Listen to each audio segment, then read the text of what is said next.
So,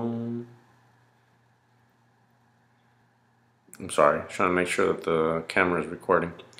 So, I don't even know what I want to talk about right now, other than just throw down a few thoughts. First off, I suppose it would be a good idea to ask the question, what do you think of the beard? Should it stay or should it go? Um, so I'm coming up on another birthday, another year of gratitude and appreciation. Uh, that'll be in a couple of weeks. I'm going to be 37 years old. 37 years young. Um, I like to think that I'm healthier. In fact, I know that I'm healthier than I've ever been in my life. I'm fitter. Um, in a place in my life where I feel so appreciative for the friendships. It seems like every year I get a bunch more new people that I've never met before, obviously, and continue to grow my network of people and friends, some of which have gone on to be amazing, consistently amazing friends that I can count on day to day.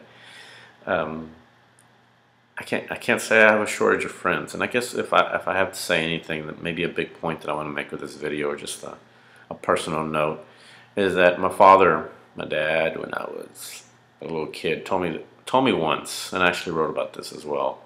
But he told me once that, mijo, no hay nada, no hay ni una cosa que sea amigos, no, amigos no sirven para nada, no hay ni una cosa, ni me acuerdo. I don't even remember exactly how I put it, but basically he said, there's no such thing as friends, real friends. They don't exist. I had trouble as a child with it, and it really hurt. It just didn't make sense to me how that's possible. How can you not have real friends? You know, I'm older now, obviously, up until a point where I didn't believe it then, but now there's no way in hell I believe that. But I believe that for him, and maybe it was true. Maybe his experience with his friends and just where he was at in life is that his friends weren't really his friends. I don't know. I can't really. It's maybe something I should ask him, but he's not easy to talk to about stuff like this. But I also think he's trying to protect me. I guess he figured it'd be easier just to keep me from making friends and maybe doing things because they're just going to get me into trouble. I don't know. At the end of the day, it's one of those things that that really disturbed me as a kid because I had a lot of good friends. I've always been a pretty friendly person, and people like being around me. Geek, Mexican, man, I don't know, anybody and everybody. I just socialize with everybody. And some of the people that knew me from then and have gone on to say the same thing, which makes me feel good about myself, is that they have told me and reminded me that one of the things they loved about me is that I didn't see myself as too much, which obviously my ego back then was even smaller than it is today, so that shouldn't be hard to believe. But I didn't hang with any group of people per se. I hung around with a lot of people. The rockers, the gothic people, the rappers, the hip hop crew, the comic book geeks, the computer geeks, the art geeks. I guess they're all geeks. I hung around all of them, the black folks, the Mexican folks, the lowriders. I didn't care.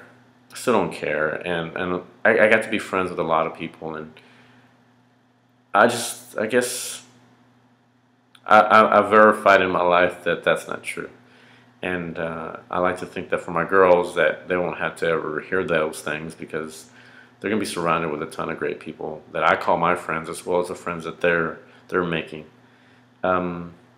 Thank you to all my friends for being there for me. Thank you for always just reminding me that I do bring value into the world and that you appreciate my time and my friendship.